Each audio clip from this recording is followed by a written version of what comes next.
This is Chthonia, the world of the dark feminine.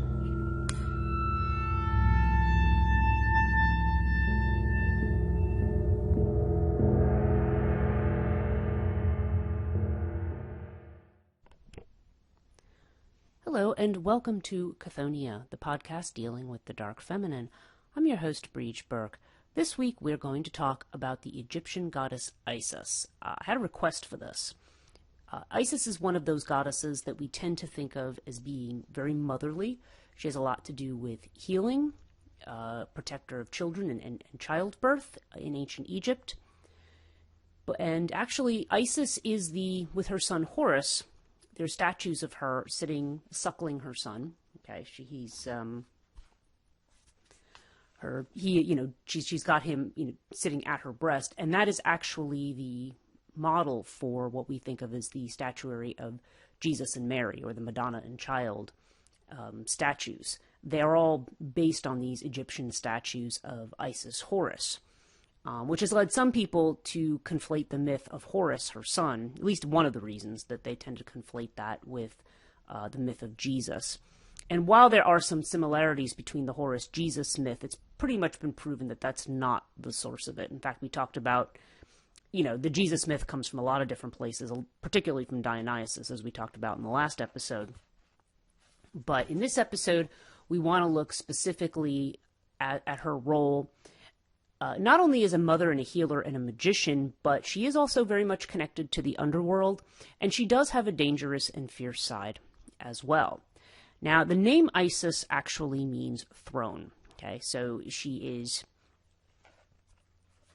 frequently pictured with a throne on top of her head. It looks like an L-shaped thing that's meant to be a throne, although she is at other times pictured with cow horns and the sun disk, or with the serpent or the Urias on her head, connecting her. Well, first of all, it connects her with royalty, because the idea of throne, who sits on the throne but the king, or the pharaoh in this case, right? So she's very much associated with royalty and with the pharaohs, and with guiding the pharaohs, particularly after death, but as well as providing healing during lifetime as well. So she's frequently represented as I'm reading here from the notes, just some general notes here, represented as a beautiful woman wearing a sheath dress and either the hieroglyph sign of the throne of a solar disk and a cow's horns, or of the throne. Sometimes she's represented as a scorpion, a bird, a sow, or a cow. And there's no references to her before the 5th dynasty, which was from 2465 to about 2325 BCE. But where you see her mentioned first, and really mentioned many times, is in the pyramid texts, which contain the books of magical formulae that pharaohs and members of royalty used in particular to successfully cross into the underworld at death. Within the pyramids, you always had the very elaborate preparations. You had the mummy laid out, but the mummy was laid out with, they could have had their animals mummified and kept with them. They would have had food and drink and all other kinds of things left for their existence after death. And they would have had the Ushabati, or the little statues that were supposed to have a kind of life imbued in them, a lot like the golem statues. I talk about this in my book, Death and the Maiden, and I'll have a reference to my book down below, because the very first chapter does deal with Egypt, and I am going to read some from that chapter with regard to Isis herself. Now, the Ushabati, of course, they were meant to be sort of servants or assistants to the pharaoh after death.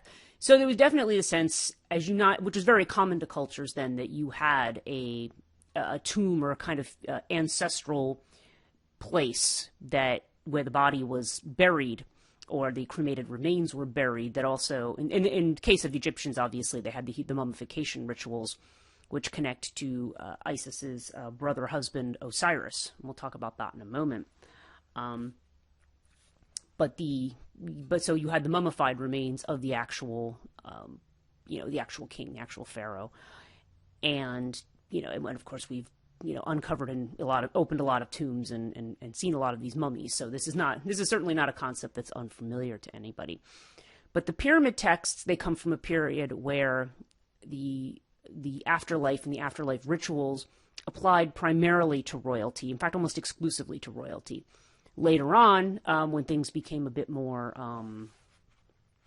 I don't know. I don't know if I want to say egalitarian or democratic. I'm not entirely sure. Certainly there was changes in the way Egyptian leadership worked after a certain period of time, and then there was the period of time when they became part of the Roman Empire, and the Ptolemies were installed there, and the whole saga of Cleopatra and so forth that comes in that sort of early Roman Empire period. But in the time in between there, you have, after the pyramid texts, you actually have a set of writings called the coffin texts. And the coffin texts, texts have to do with the, they're very similar in terms of purpose to the pyramid texts, but there's more of an application to the general person and not just to somebody who's royalty. Okay. So, and of course, in those texts, she's able to extend her help to all Egyptians, not just the pharaoh and their family. Now, Isis is mentioned and also in something called the Aeneid, which is a myth that's said to have its origins with the priests of Heliopolis, who are the followers of the sun god Re or Ra. Okay, and in this myth, okay, it's said that Isis is the daughter of the earth god Geb and the sky goddess Nuit. Now, Egypt is one of the places where you don't have an earth mother, you have an earth father. Okay.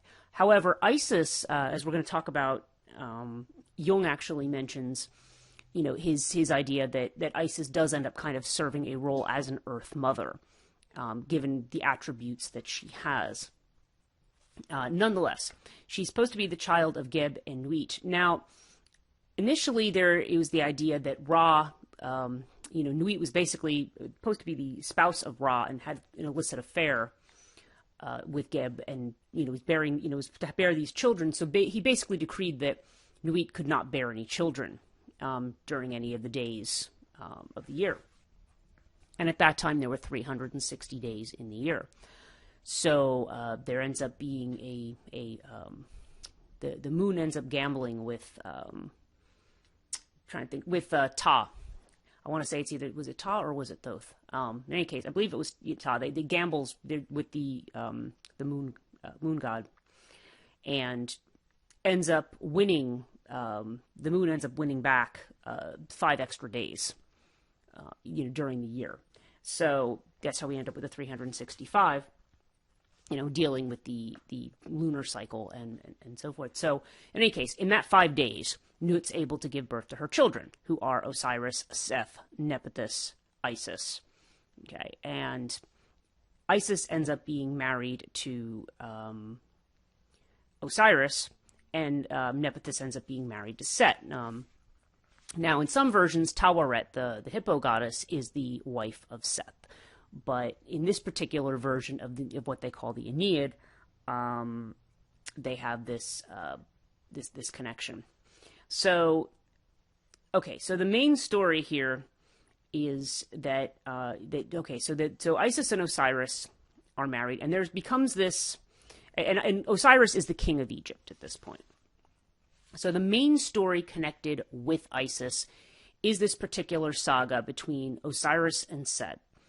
And, in this sort of plot for him to overthrow Osiris and get the kingship of Egypt. So this is what happened. So the story, the way it happens is there's a great feast or a great party, and that Seth invites everybody to, including Osiris and Isis. And as a gift, he has this beautifully carved sarcophagus, which of course is the coffin that the mummy is laid in. And he, in an almost Cinderella type way, Seth basically says, okay, but of course he's had it constructed, by the way, privately to all of Osiris's specifications. So and how he knew that, I don't know, but that's how the story goes. So he basically lets everybody get in to try it, and basically says, whoever this fits, that the sarcophagus is theirs. It's their gift. Okay. So Osiris. So that, of course, everybody tries it, and then Osiris gets in, And of course it fits him perfectly, but then Seth slams the lid down, seals it shut, and throws it into the Nile River to drown him. Okay. So this of course leads to the Isis's search. In her, she's grieving. She's associated a lot with lamentation and keening. Okay. Which are also, as we know, rituals having to do with the dead. Not just in Egyptian culture, but in a lot of cultures. The weeping and wailing and the gnashing of women, the keening as they call it. You can look up keening. It's a very interesting tradition. Maybe at some point I should, do a special episode or something just on keening. But keening is the women who, particularly women, and initially it was the idea that one dressed in like sackcloth and ashes and threw things over their head and tore at their hair and wept and wailed. And that this was actually part of the rite to properly bring the dead person to their next destination. And it was also part of the rites to sort of keep the dead away. To not only guide them to their next destination, but to make sure that they didn't come back and haunt the living. This is more what we see in Greco-Roman kind of stuff. But, because obviously the whole conception of the afterlife is somewhat different in ancient Egypt. In fact, very different. So what they end up doing is so Osiris is trapped in this chest, and Isis goes in search of this chest. So where does she end up? She ends up at Byblos, which is into a home of the pharaoh, and she disguises herself as a nurse, and she offers to go in and nurse the children or the child of the queen, and of course she's accepted in, and she's tending to this child, but as she's tending to the child, she decides she's going to make the child immortal, so she puts the child into the fire. And she flies around in the shape of a bird, giving certain cries and so forth that presumably are the magical formula that are going to, strip away the mortality of this child. This goes on until one day the queen walks in, the pharaoh's wife, and she is she's screaming, because she sees what's happening, and she's panicked to see her child in the fire. So Isis removes the child and takes on her form, and then finally tells the queen who she is. Now, the reason that Isis comes here and she's offering herself is because she has found out that her husband's sarcophagus was lodged in a tree, a very beautiful and fragrant tree, which was then cut down to make one of the pillars in the pharaoh's house here at Byblos. Okay, I probably should have explained that first, but I'm doing this story really from memory, kind of in reverse order. So she basically tells the pharaoh's wife, look, okay, game's up. This is who I am. I was trying to make your son immortal, but oh well, not going to happen now. But what I really came for is that I want this one pillar because my dead husband is in there. Okay.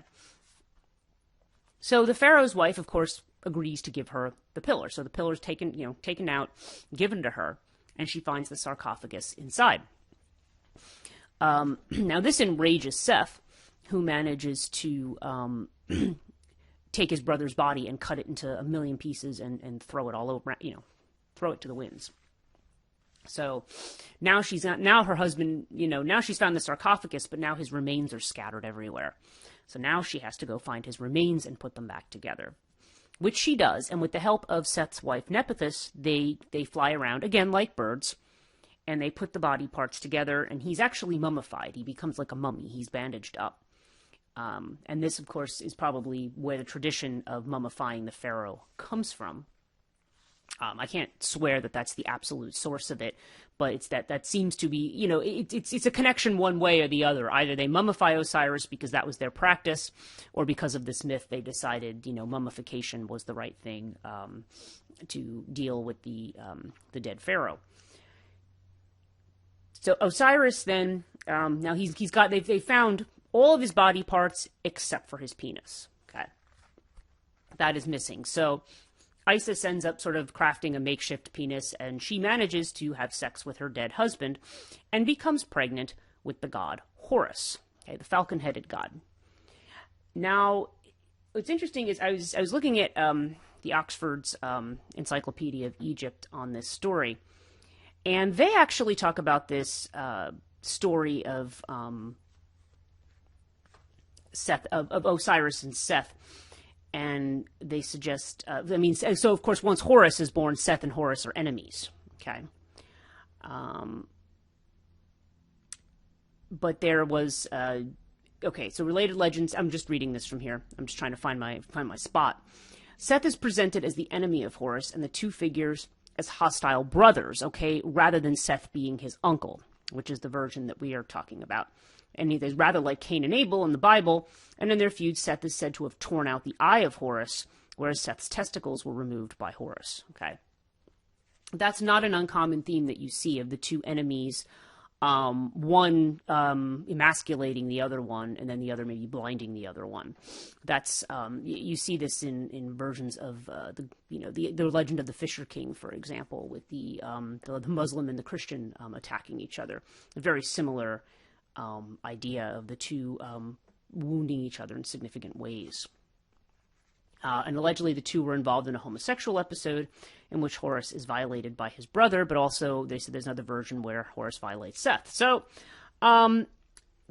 nonetheless, this sort of earlier version was later where Horus and Osiris end up becoming conflated, and then it becomes more about the brothers Osiris and Seth, and then Horus becomes the child, and he's fighting with his uncle Seth, who, of course, when Osiris had died, Seth had taken over rulership of Egypt.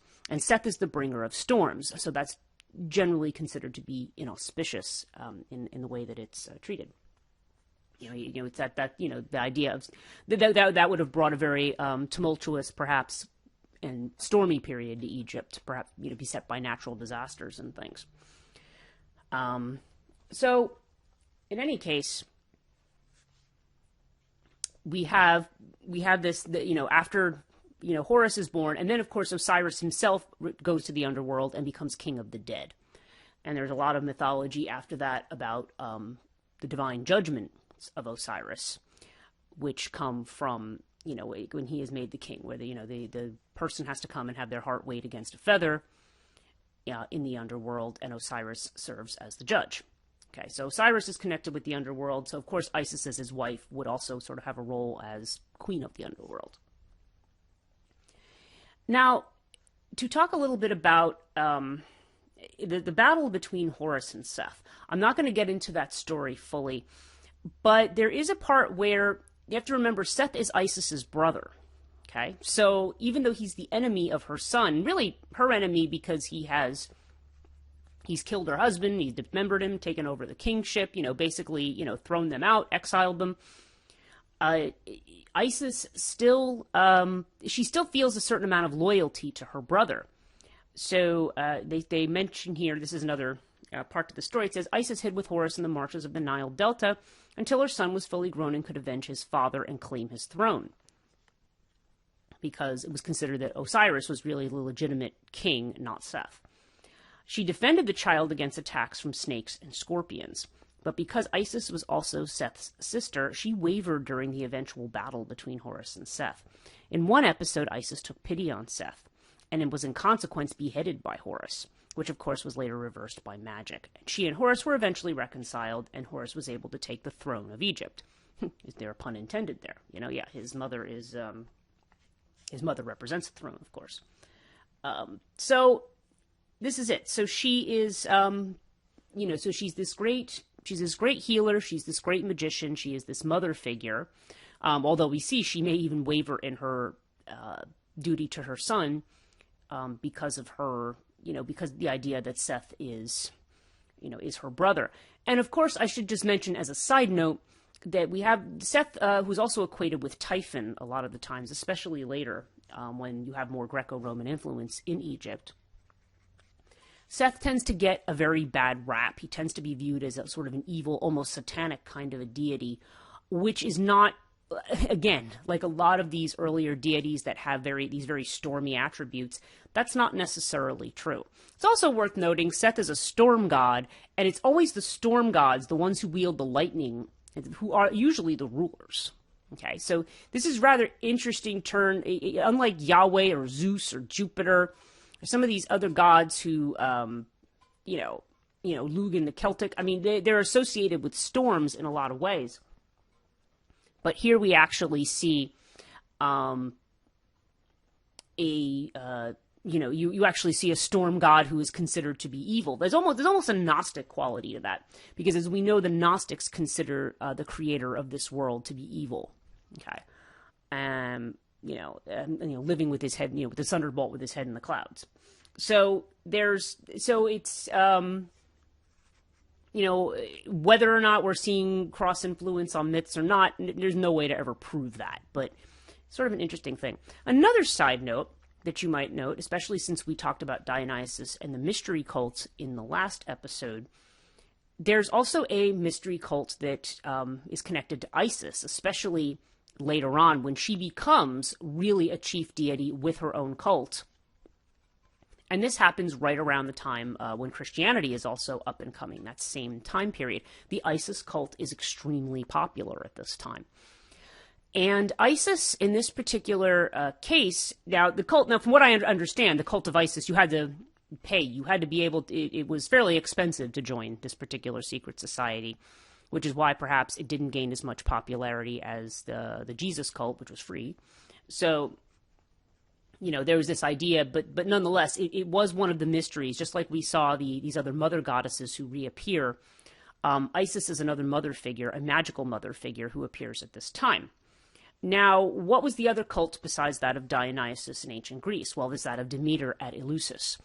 And Demeter at Eleusis, that story is, as you are going to see, and I know I've shared it in another podcast, but I'm going to share it for you again now and see if you can spot something.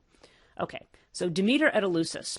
Demeter's search for her daughter Persephone took her to the palace of Celeus, the king of Eleusis in Attica. She assumed the form of an old woman and asked him for shelter. He took her in to nurse Demophon and Triptolemus, his sons by Metaneira. To reward his kindness, she planned to make Demophon immortal. She secretly anointed the boy with ambrosia and laid him in the fires of the hearth to burn away his mortal self. But Metaneira walked in, saw her son in the fire, and screamed in fright. Demeter abandoned the attempt and then showed herself as the god, said she was the goddess. And again, similarly, Demophon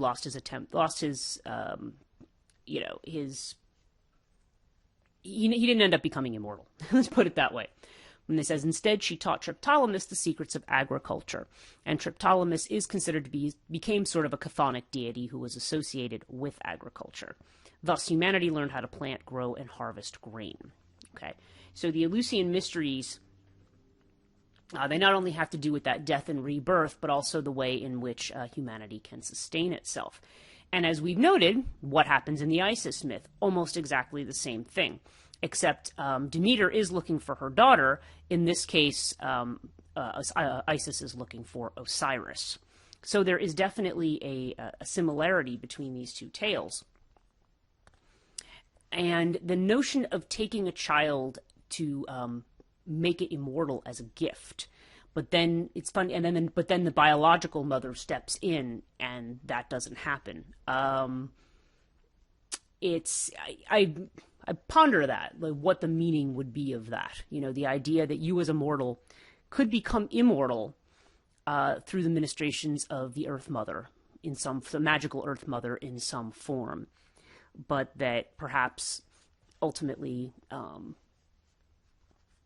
either there's interference by our biological mothers, or perhaps just interference by our, our own conceptions perhaps about motherhood, or maybe what we consider to be the limitations of motherhood in our human lives. So, so there's almost the implication there that the mother could be something that takes us to, to that divine immortality. But we tend to focus, but there tends to be a focus on the way in which the mother tends to restrict us. The mythology that we see, that we see in developmental psychology and places like that, certainly in object relations theory, is the idea that you start out as this child, and that as a child, you are connected to the mother. You are fully connected. You don't see yourself necessarily as separate from the mother. It's over, within the first year of life and then over the first 7 years of your life that you start to develop an individuality. But there's still an attachment to the mother. It's said that after the age of 7, and of course as one gets into adolescence and into the teen years, that one develops a sense of independence from the family and certainly from the mother. We see this represented in initiation rites, for example, where the child is, children who are starting to get out of hand are prepared to be initiated into the, whatever the tribal, whatever their role as a man in a tribal society is supposed to be. So there's like a drama in which, the mother pretends to try to hold on to the child and protect it from the men of the village who rush in at night as monsters to drag the child away. But the idea is that, the child needs to be taken from the mother to become a man. Okay, we have that idea in cultures that are especially more masculine centered in the way that they interact with the world, with society, with culture. And even though we don't have those sort of initiation rituals, nonetheless, we definitely have the idea in Western culture that at some point you leave the mother and the family behind and you go out in the world to do your own thing. It's also the basis of the hero myth. And so here, this idea of this kind of puts a different spin on it. The idea that the mother is the one who actually provides you with an immortality that transcends your normal human life development, psychological and otherwise. So I find that interesting. And, and to me that almost hints at the concept of Shakti, the idea that your real strength comes from the mother. Okay. So something to think about. Okay. So there's another story of Isis that I want to talk about, and I'm going to actually read this from my own book. Okay. And I'd like to start from here by giving you a little bit of background. This is in the first chapter of Death and the Maiden. Let me find my first section here.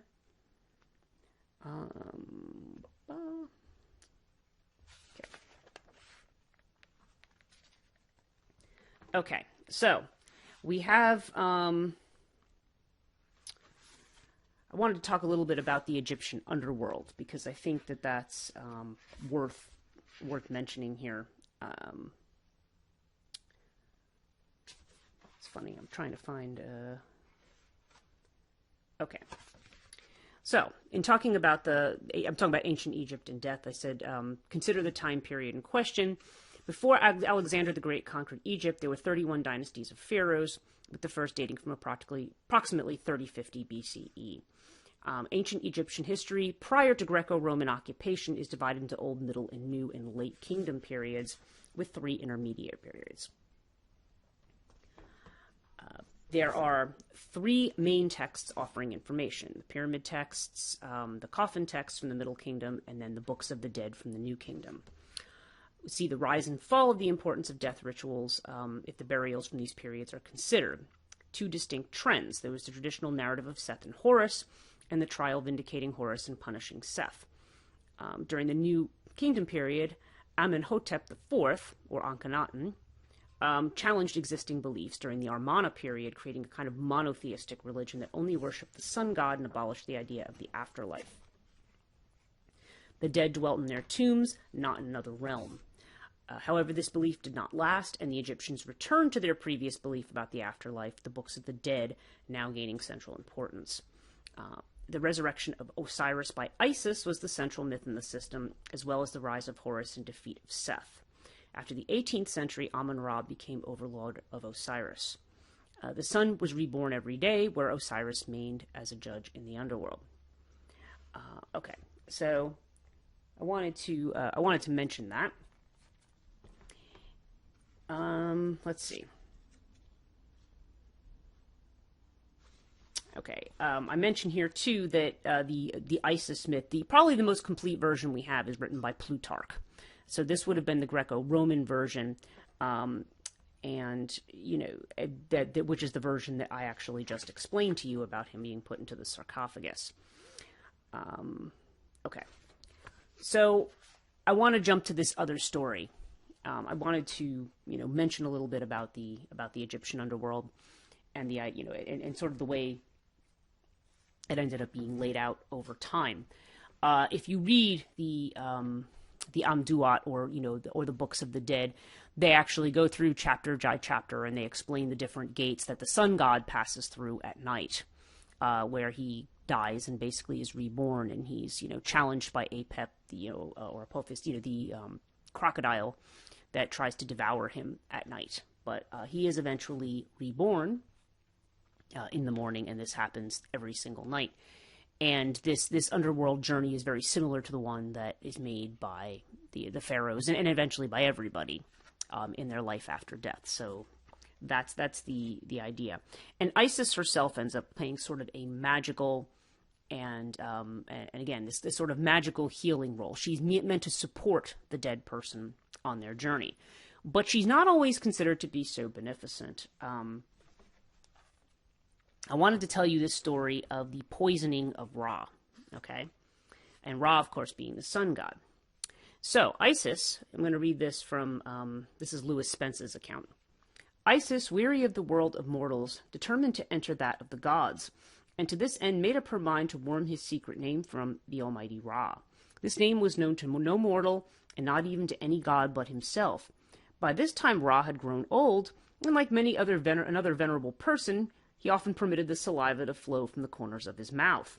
Some of this fell to earth, and Isis, mixing it with soil, knead it into the shape of a serpent, and cunningly laid it in the path traversed by the great god every day. Bursting upon the world in his effulgence, and attended by the entire pantheon, he was astounded when the serpent, rising from its coil, stung him. He called all the gods to come, and their healing words might make him well. And with him came Isis, who cunningly inquired what ailed him. He related the incident of the serpent, and then added that he was suffering in the greatest agony. Then said Isis, "Tell me thy name, divine father, for the man shall live who is called by his name." Ra attempted a compromise by stating he was Khepera in the morning, Ra at noon, and Atem in the evening, but the poison worked more fearfully into him than before, and he could no longer walk. When his secret name was revealed, Isis immediately banished the poison from his veins, and he became whole again. Okay, so there's almost like a blackmail there. You want to live, tell me your secret. Okay, and she does this, and of course, Ra is very, very angry with her for doing this, but now she has his secret name, so this really makes her one of the most powerful magicians.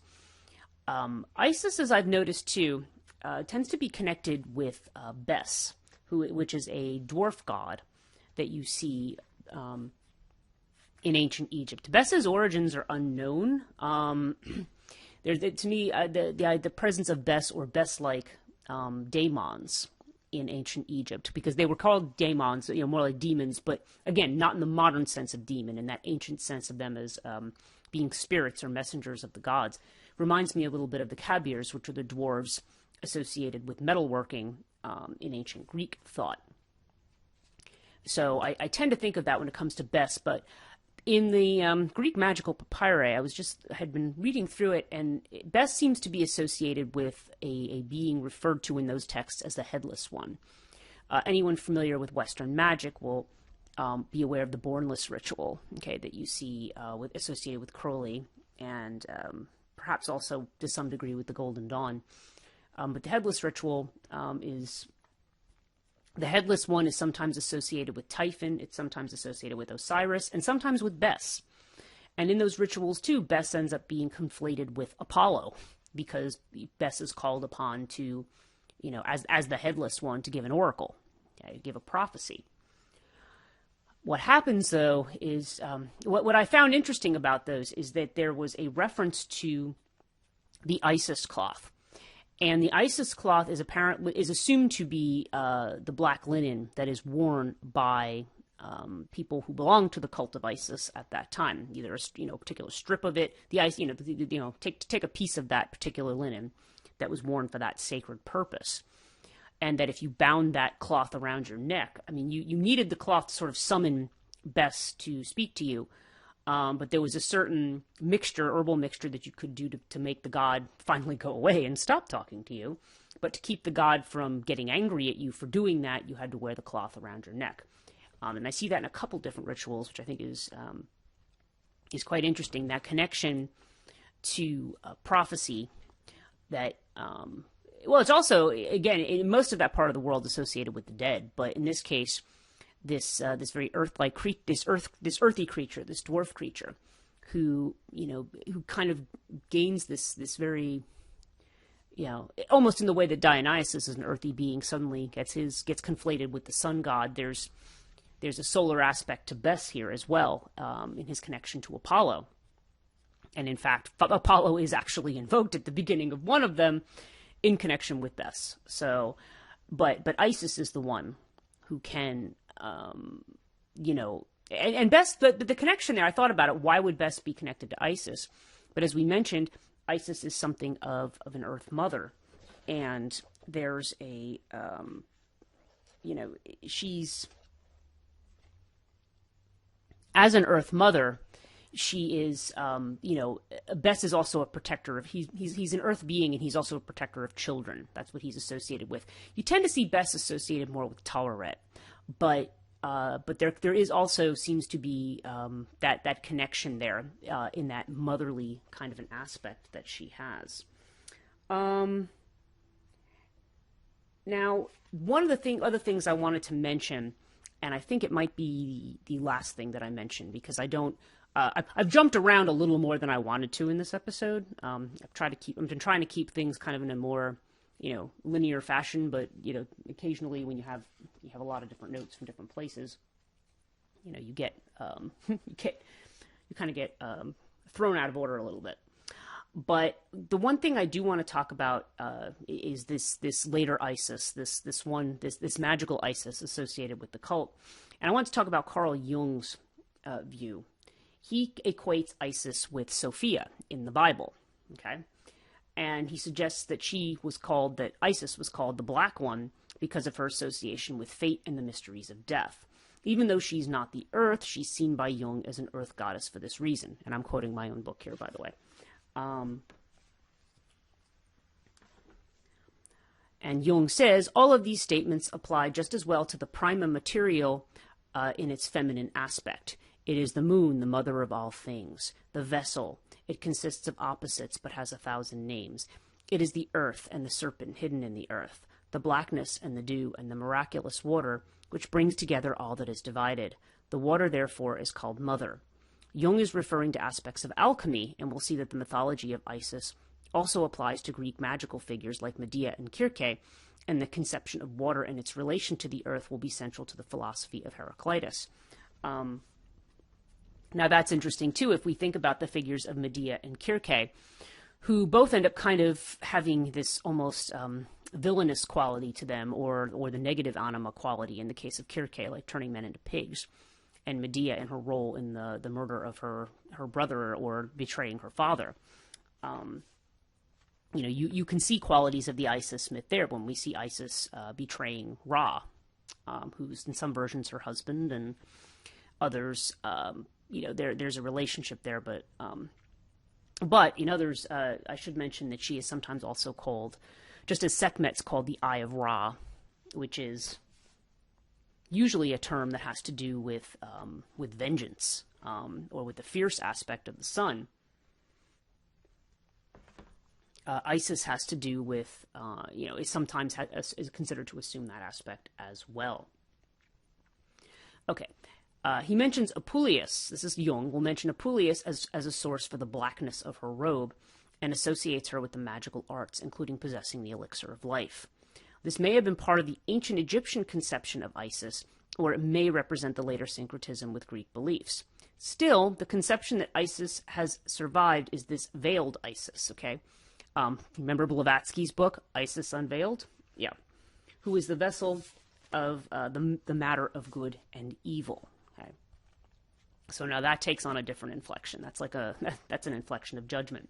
There's also an association of Isis with the High Priestess card in the tarot, assuming the same thing. If you look at the Rider-Waite version, you see that the priestess with the moon on her head, and you see the black and white pillars on either side. You're representing that field of duality. Jung notes that Isis has a murderous role, not only as in the story I just mentioned, but is also a healer, for she is also the healer, because she not only cured Ra of the poisoning, but put together the dismembered Osiris.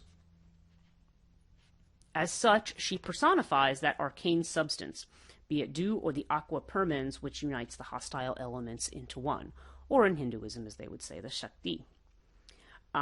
Isis is also connected to the image of the Black Madonna that is prevalent in many European cathedrals, and the image of Isis with child and the Horus on her lap is that model, as I mentioned, for Madonna and child. To quote Joan Relke, "The Great Mother delivers and cares for us all, even though in the end she destroys and subsumes us into her thrall," which is this perfect embodiment of mother, creative destructive mother. Isis is the perfect embodiment of the complex mother archetype, and her connection to the underworld gives her that chthonic quality. So with that, I think I'm going to stop right there, as I've covered the main stories of Isis and the main connections that I've seen there, and the reflections that I sort of have on that. So with that, I want to thank you for listening again. Please check out Chthonia.net for my podcasts, publications, other work. I've got a lot of exciting new stuff coming up. For my related services in Reiki, I'm actually going to be having a new website put together. It's still going to be at liminalreiki.com, but I'm taking the old Wix site down and having a new one redesigned, which Chthonia will eventually be integrated with. We'll actually see some integrations in both sides. But everything's going to be on WordPress now, which is going to be good. And I'm hoping to come out with an ebook version of Morrigan Timelines, so people who have wanted that. Right now, Maeve is the only thing available. It's just because producing the ebook and putting it up on my Amazon server is... let's just say it's technical stuff beyond what I really want to do. But, it is what it is. And I will, once I can get all of that put together. There's a lot of new things that are coming up. So please do check out Chthonia.net and check out my social media.